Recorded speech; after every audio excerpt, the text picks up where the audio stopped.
stunning, and I believe in the kingdom coming. I believe if you seek the truth, you don't need to look far, cause it's gonna find you. So why do I trip and stumble? In whose eyes commitment crumbles. I can't believe that I'm here again.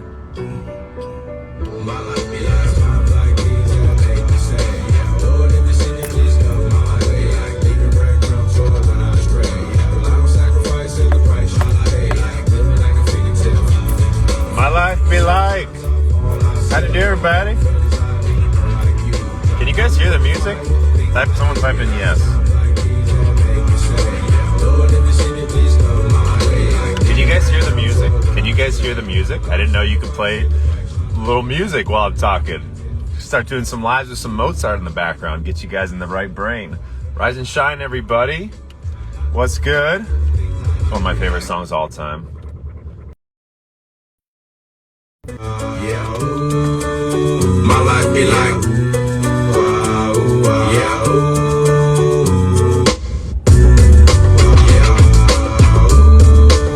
my life be like, my life be like. Happy Saturday, everybody. Yeah, I'm gonna start doing that. Now that I have my lives back, now that I've been able to go live after 6 months of being on the sideline, put me in coach, here we are. So I was posting a little bit early. If you haven't watched my stories, I'm just going to share this. I'm heading over to the farmer's market right now. Side note, if you do have access to a farmer's market, I would recommend start going there more frequently, not only for the produce, not only for just getting outside and getting out and about. There's just so many other reasons, especially financially, especially when it comes to where your produce is coming from, what's in the soil, and really giving back to these communities. I don't know if you guys have seen what is happening in the port of Shanghai with the supply chain. So what is going on right now is we saw the food processing places kind of being whacked a little bit recently. There's so many different places. Look here, not there. Look at this trial. Look at this Twitter takeover. Don't look over here. You got to pay attention. And if there's one thing I can tell you guys, the more you can start paying attention to things without giving away your attention, big difference, observing, being aware, instead of just letting your attention, just drip out of you and flow out of you and you're exhausted. Attention is currency, and they make money off getting you to pay attention to a certain narrative. So you do have that power within you. I want to remind you of that. Like I mentioned, in the port of Shanghai, there's actually a video I'm going to post in my Telegram chat. If you're not on that, highly recommend jumping on there. That's where I have no censorship there. I have no hold back. This, you got to be a little bit more particular, a little bit more careful now after learning the hard way. So in Shanghai, what's happening is that there's hundreds and thousands of ships from the videos that I saw that are literally idle. They're stuck. They're not even moving. And they have tons of produce. Now, obviously, we know how much China imports throughout the world. We know a lot of times where America, we tend to outsource rather than insource more than we would like. Because of the whole gold standard, import-export BS that happened, we were left with... We gave our power away. We gave our power away is what we did for the last couple decades. So with the supply chain happening, this is just facts. You can look this up yourself. With the supply chain happening, there is a whole thing that... And this is why it's related to farmers markets. It all is connected. That's how my brain works, just connecting all the drops. Basically, what we saw happen with, the Long Beach ports, what we saw happen with certain supply chain shortages, if you're starting to notice, I actually went to a Sprouts yesterday. I don't go often unless I need or I couldn't get something from the farmer's market, and there was not that much produce there. There wasn't that many things. The processed food is all full with the cans and the packages and the chips. The produce section, though, it was like half empty. And one of the workers said nothing's coming in because of the supply chain. So it made me go, okay, what the heck's going on? What's really going on? What's really transpiring? In my head, I'm asking these questions. So the point is, the supply chain, it doesn't happen overnight. It's a slow, gradual wave, like just coming to the shore, and then the wave breaks. You guys get, obviously you know how waves work. It's like, oh, here comes, it's setting, it's getting bigger, and we're not really seeing it because we're looking that way and the wave's coming behind us, and then it's going to crash. So get your paddleboard, get your floaties, get your fins, get your swimsuit, get your goggles, get all the things, so when the wave does come, you can ride it. Now, there's going to be people that, and these are a little aggressive terms, like get smacked with it, that wipe out from it, get swept away from it because they weren't prepared. So what's a great way to prepare? Shop local. Who are your local vendors? Is there a farm down the street? We've made so many friends with farmers. We can go 20 minutes to a farm and have full access to everything if we wanted to. Obviously pay for it and help them. Build those relationships, guys. If you live in big cities, find a route to get out in case you need to go get food. Get what I'm saying? Because these massive chain grocery stores, these massive chain corporations, as big as they are, the harder they fall. As big as they are, the harder things happen. All at once? No, slowly and gradually if you pay attention. So that's why we consistently have gone to a farmer's market now for the last couple of years as much as possible. Not just for the produce, because there's so many reasons with, you know, where you're getting it from. You can ask the farmers what they use to clean their produce or their sprays, or if they have pesticides. Like we were learning, not me, but Jilly was teaching me all sorts of things when it comes to gardening and growing. I'm not saying you have to go make a garden today, or you have to go to farmers markets only and nothing else. Remember, be aware of the all or nothing mentality. Just start. Go tomorrow. Do you even know where your closest farmer's market is? Maybe it's 5 or 6 vendors. It's better than nothing. It's better than going to the market now and getting produce that's been sitting in crates or laden with pesticides. And I observed this whole, you know, meat-based, plant-based eating. I just watch it all. I've been plant-based for years. I have no issue or urge to go back. I feel better than ever. And I just look at all the things of, like, you know, the anti-nutrients and these things. I'm like, well, no one's mentioning pesticides. No one's mentioning soil depletion. No one's mentioning hybrid fruits and veggies. No one's also mentioning hybrid animal products, cows, chickens, and pigs, hybrids. And it's very interesting that we forget the very things that connect us all. You know, grass-fed beef, what's sprayed on the grass? Do you ever ask that? Do you know? Have you been to the farm? Do you see what they spray? Glyphosate, pesticides, depleted soil. Is the grass even full of the nutrients that we're eating animals to get from that? And there's so many layers to it when you really start to connect those drops. So what you can do, empower yourself, learn where your farmers markets are, learn, you know, have a ration of whatever it's like superfood powders you can save, have rations of, you know, certain aminos or whatever that might be. Okay, not the processed junk food. There's also sustainable, good food that is in powdered form, extracted, enzymes, and things like that. Obviously, fresher the better. Stick with nature. And get to know people. We've made amazing relationships with vendors who give us free stuff. We shout them out on social media, and they love it. So I'm gonna post some videos. Plus, you're out and about. You're near community, and you're probably getting more nutrient-dense food than anywhere else, if you really think about it.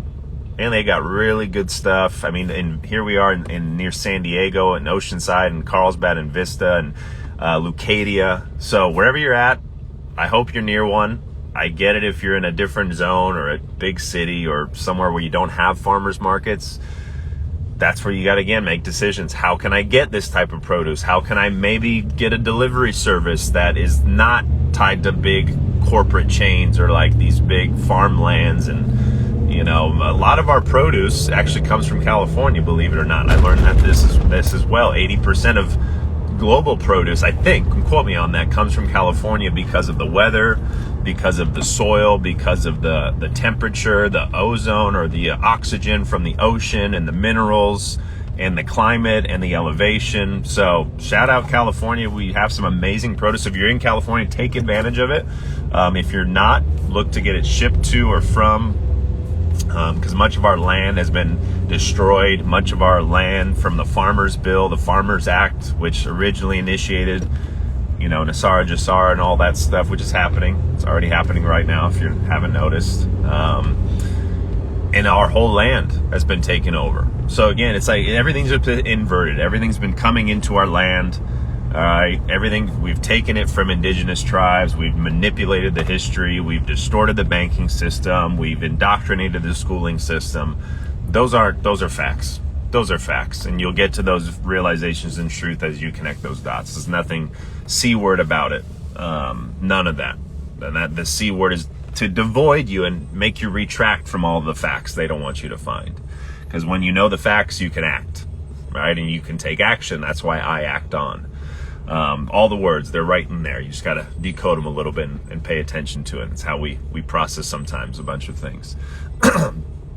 So get out to the market, get to know people, get out in the sun, post it all about healing his voltage, raise your cellular voltage, the more raw fruits and veggies, clean the produce, clean the pesticides. You know, whether if vegetables don't work for you, or you're getting gut issues from these pages that say you eat kale or whatever.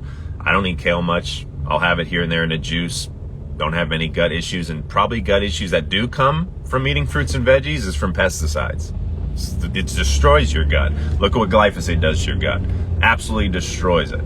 Absolutely destroys it. Insecticides, herbicides, fungus, all sorts of different things. Processed food, GMO fruits and veggies, because they're out there. They're out there just like they are with animal products. They're out there. But for both sides, whatever you choose to eat, I don't care. You do you. It's just getting old to bash the other side when just sharing what can help both sides, because we're all on the same team of trying to be healthy, happy, and hydrated and humble to help the world come out better. So it's just creating more divide. Even if you eat animal products, go to farmers markets. They probably have way better products than you would find at Whole Foods or Albertsons, or heaven forbid you getting, meat and produce at even Ralph's, where I used to shop all the time until I woke up to the supply chain produce, where this shit comes from. Costco. Fuck, I don't even think I'll ever go to Costco again, unless it's a non-perishable, like a non-food item, because I saw the immigrants in Mexico who pick the produce for Costco and what they live into. So we're also feeding, and it's hard because there's so many things that we buy. It's hard. So let go of perfection. You don't have to have it all figured out. If you have to go to Costco for budgeting and for family, go fine. Do your thing. Just start with awareness and just know this stuff. That's all. Just start with some simple awareness and start learning this stuff, so you can say, okay, hey, our goal as a family, or our goal is to not shop at Costco anymore. Some of us just try to go cold turkey on everything, and then we crash and we blame it that, this diet did this, or, I stopped going to this store and I got sick. It's like, well, baby steps. You're not, as a baby, you don't stand up and start sprinting. You take 1 foot forward, 1 step forward, 1 step forward, 1 step forward. It's just society has a way of bullying people, making fun of people for not being perfect, and for like negativity is the new trending hashtag, So we're feeling through it. We're feeling through it. So these are just some reminders I want to give you guys. That's where I'm headed. I'm about 2 minutes away. I'm just going to pull up to this farmer's market. I'll share some on the stories. Read the Healing is Voltage. Clean, pesticide-free produce. Fruit dominant. Seeded the better. Even if you don't have seeds, that's okay. Even, seedless fruit is better than candy, Sour Patch Kids. It's levels, guys. It's levels. Let go of the all in or nothing, the perfectionism, and then beating yourself up if you make a mistake, or you have a glass of wine, or you accidentally ate a piece of cheese. I don't know. Whatever you do. I've had slips. I can admit it. By choice or not, we're human. We live this experience, and I just continue to ask myself how to keep coming out better and keep improving. And that's what it's all about. So get to the farmer's market, get out in some sun, give some people some hugs, meet some people, network, meet some friends. Because I'm telling you, the last thing I'll say, how do I word it without scaring anybody? Because I'm tired of these accounts that just push fear all the time and make you shit your pants by reading a caption, and they give you no hope and no solution. Unfollow those pages, guys. I've had to unfollow those pages. That they just say, microchipped AI, we're done, we're doomed, what death, and then they give you no solution. Like, here's what you can do. Here's what you can practice. Here's what I do. I'm gonna go live and talk about it. Bullshit. Tired of these fear dooming, glooming pages that give no solutions, no hope, and no clarity. You're just feeding more people into a fire of despair and grief. shit's whack. That's in my opinion. So flip that, take control of your life, take control of your choices and your steps. And like I said, it's not if, it's just when shit hits the fan. Because you're not just going to call it a great awakening. Oh, great awakening. Hey, the world's waking up without going through a storm. And we've been getting prepared for, you get little earthquakes, little storms, and then boom, the big storm. That's the wave that's coming right now. And some people aren't going to see it, and they're going to check the rearview mirror, and all of a sudden it's right behind them. So I'd rather you guys have your floaties. I'd rather you guys have your flippers and your scuba gear and your towels and your Kangen water and your minerals and all the things. So as shit does hit the fan, you grab your board and you ride that damn wave. Ride that damn wave. Because when you ride that wave, you're going to teach people how to ride it. You're going to teach people how to thrive in this new world that we call the now Earth. And you're going to teach people how to come out better. All right, everybody? Holla at me. Holla. Get to farmer's market. I'm here now. Peace.